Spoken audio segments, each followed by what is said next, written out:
राष्ट्र विरोधी tool kit का स्वामी। यह 84 साल के पादरी स्टैन स्वामी के मुंबई में होली फैमिली अस्पताल में निधन पर वहां के डॉक्टर एस डिसूजा का कहना था कि हम उनके निधन की वजहों को जानते हैं। वो काफ़ी समय से बीमार थे, उनका डेथ सर्टिफिकेट जारी किया जा सकता है। सवाल ये था उस समय कि उनके निधन का कारण क्या था, क्या पोस्टमार्टम होना चाहिए। वैसे जेल मैनुअल के हिसाब से प्रिजन का जो प्रोटोकॉल है उसमें अगर निधन हो जाए तो पोस्टमार्टम होता ही है। बहरहाल फादर स्टैन स्वामी की मौत किन कारणों से वो तो स्पष्ट हो ही जाएगा, लेकिन एक बात सच है कि स्टैन स्वामी एक अरसे से काफ़ी बीमार थे। छोटी मोटी बीमारियों के अलावा उन्हें पार्किंसन का भी रोग था, जिस कारण से उन्होंने अपने वकालतनामे पर वो दस्तखत तक नहीं कर पाए थे। ये बात खुद उनके वकील ने अदालत में कही थी जब उन्हें पिछले साल 23 अक्टूबर को उनकी पेशी थी, तो उनके वकील शरीफ शेख ने अदालत में इसका जिक्र किया था। बाद में जब उन्हें होली फैमिली अस्पताल में लाया गया तो वहाँ प्रोटोकॉल था, कोरोना के दिन चल रहे थे, तो कोरोना टेस्ट हुआ और बुजुर्ग स्टैन स्वामी को कोरोना हो गया था। उनकी कोरोना रिपोर्ट पॉजिटिव आई थी और हम सब जानते हैं कोमॉर्बिडिटीज शब्द का क्या मतलब होता है। स्टैन स्वामी की कुल मिलाकर हालत क्या थी, अंदाजा लगाइए कि बीते साल अक्टूबर की शुरुआत में जब उन्हें एनआईए ने गिरफ्तार किया था और कोर्ट से न्यायिक हिरासत में भेजा, तब से तलोजा सेंट्रल जेल में मेडिकल ऑफिसर की सलाह पर उन्हें अलग सेल में रखा गया। 2 अटेंडेंट उनके साथ लगाए गए, wheel chair, walker, walking stick, commode chair, सुनने की मशीन के लिए बैटरी सेल, दांतों का इलाज और बहुत कुछ। यहां तक कि मनोचिकित्सक यानी साइकेट्रिस्ट भी उन्हें देखने आया करते थे। मीडिया में इन सब बातों की चर्चा बहुत कम हुई होगी, मगर जिन 2 चीजों की चर्चा सबसे ज्यादा हुई वो थे स्ट्रॉ और सिपर। तमाम मीडिया में उलानो भरी हेडलाइन कुछ इस तरह चली जैसे भारतीय न्यायिक और प्रशासनिक व्यवस्था एक बुजुर्ग विचाराधीन कैदी पर बहुत जुल्म कर रही है। बहरहाल बाद में वो स्ट्रॉ और सिपर भी मिला था, यानी जेल में बुजुर्ग विचाराधीन बंदी कैदी के लिए जो भी सुविधाएं स्टेट को देनी चाहिए वो सब दी गई। इलाज की जरूरत है तो वो भी मिला, उनकी मर्जी के प्राइवेट अस्पताल तक भेजा गया। मगर शरीर तो शरीर है, बीमारियां अपना काम करती हैं। आखिर स्टैन को दिल का दौरा पड़ा, डॉक्टरों ने बहुत संभालने की कोशिश की कई घंटे तक, लेकिन सोमवार 5 जुलाई की दोपहर उनके निधन को सार्वजनिक किया गया। होली फैमिली अस्पताल के डॉक्टर की राय और स्वामी की शारीरिक अवस्था की चर्चा इसीलिए क्योंकि सोमवार दोपहर जब से स्टैन स्वामी के निधन की खबरें चली तब से पूरा सोशल मीडिया और यहां तक कि मेन स्ट्रीम मीडिया का भी एक हिस्सा स्वामी के निधन को कुछ इस तरह परोसने की कोशिश करता रहा कि स्वामी की हत्या की गई, उन्हें जानबूझकर मारा गया या मरने दिया गया। स्टेट मर्डर जैसे शब्द कुछ लोगों ने इस्तेमाल किए। कांग्रेस की बड़ी नेता प्रियंका गांधी ने ट्वीट लिखा, उन्हें मृत्यु की घड़ी में भी न्याय और मानवाधिकारों से वंचित रखा गया। राहुल गांधी ने लिखा, he deserve justice and humanness. Kerala के मुख्यमंत्री ने ट्विटर पर लिखा, such travesty of justice should have no place in our democracy. Trinamool के सांसद महुआ मोइत्रा के ट्वीट का हिस्सा था, ashamed and saddened at how justice is on a ventilator in this country। यानी इन सब का मतलब ये था।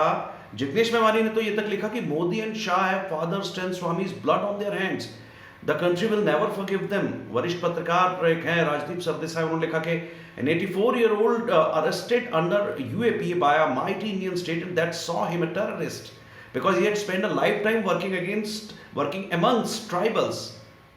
मतलब यानी कुल मिलाकर उनकी मौत जो है इसके लिए वो उम्र के कारण या वो बीमारियों के कारण नहीं, उसके लिए वहाँ के जो जेल के लोग थे और जेलरों के जो हुक्मरान रहे यानी जो सरकारें हैं वो जिम्मेदार है। ऐसे ही कई नाम और गिना सकता हूं जिनके सुर और सार लगभग यही था कि फादर स्टैन स्वामी का निधन बीमारियों से नहीं हुआ बल्कि एक गहरे षड्यंत्र के तहत उनकी हत्या कराई गई।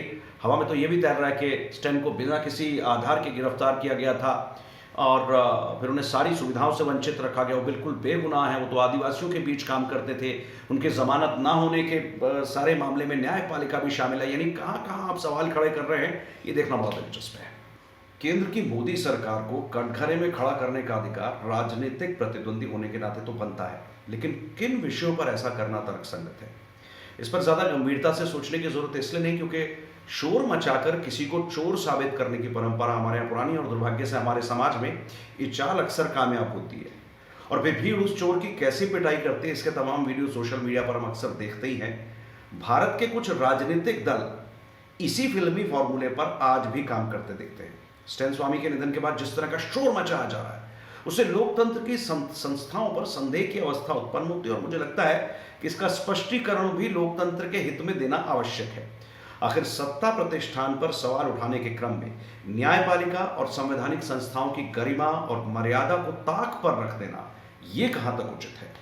अगर आपको यह समझाया जा रहा है कि स्टैन बिल्कुल बेगुनाह है, तो फिर आप 2018 से लेकर 2021 के बीच महाराष्ट्र पुलिस और राष्ट्रीय जांच एजेंसी एनआईए की जांच को बिल्कुल जान नहीं पाए या मान नहीं पाए। दूसरा, अगर आपको यह समझाया जा रहा है कि स्टैन की जमानत ना होने में न्याय व्यवस्था भी शामिल है, तो फिर अदालतों में क्या हुआ, जजों ने क्या कहा, यह आप जान नहीं पाए या मान नहीं पाए।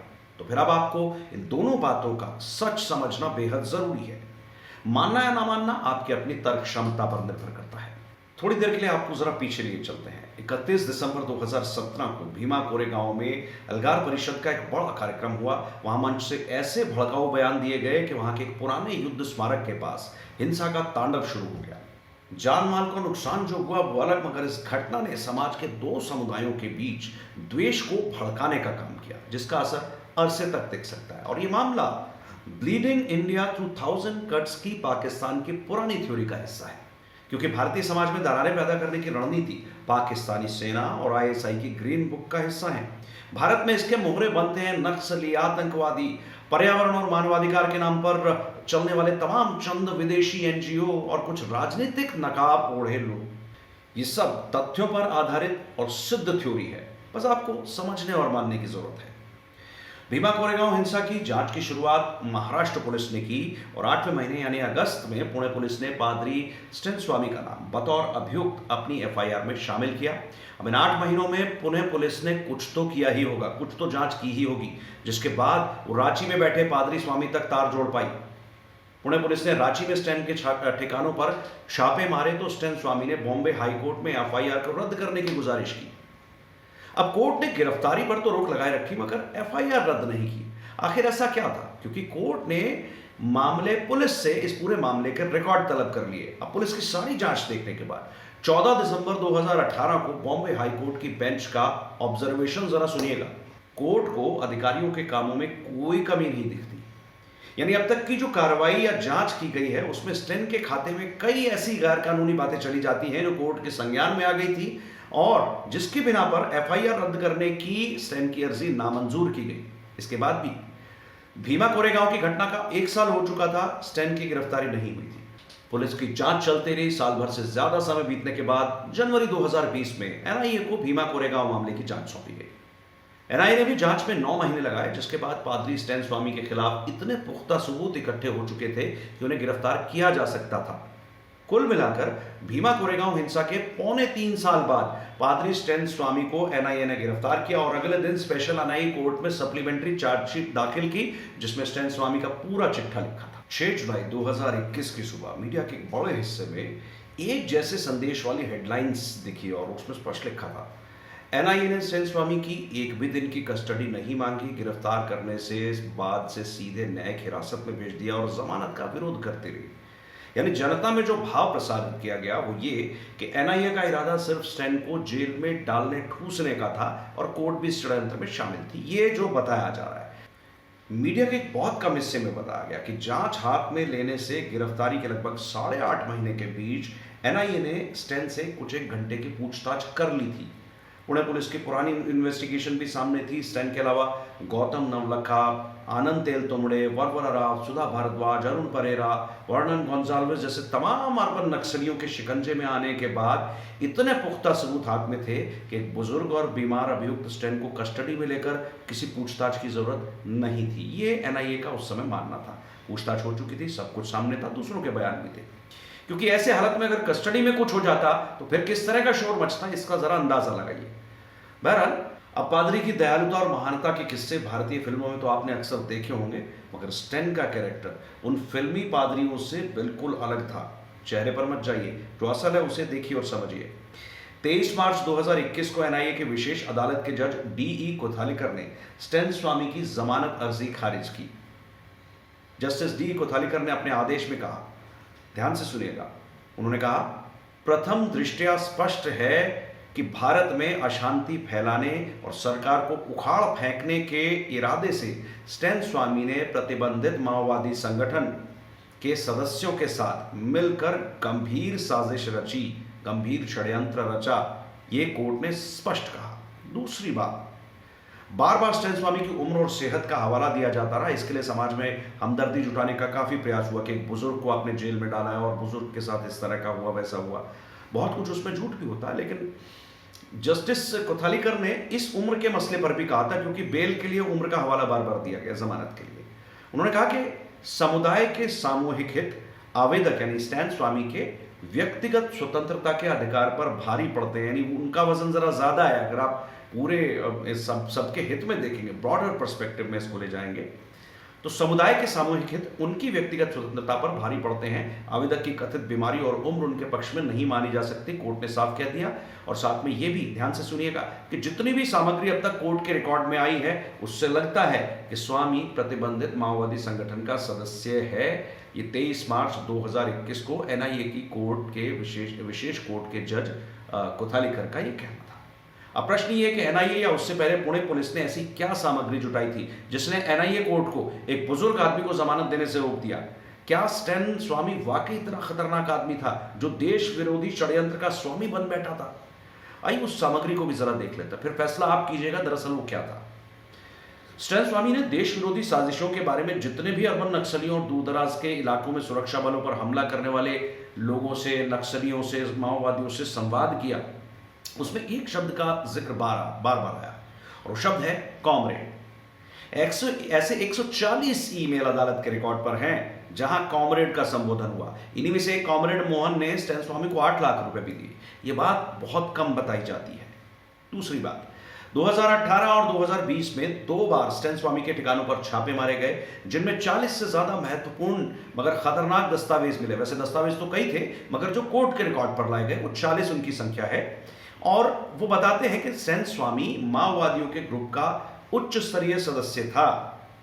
इनमें थे नक्सलवाड़ी के 50 साल से जुड़ा साहित्य, सीपीआई माओवादी की प्रेस विज्ञप्तियां, सेंट्रल कमेटी के सर्कुलर, कुछ चिट्ठियां, दूसरा साहित्य।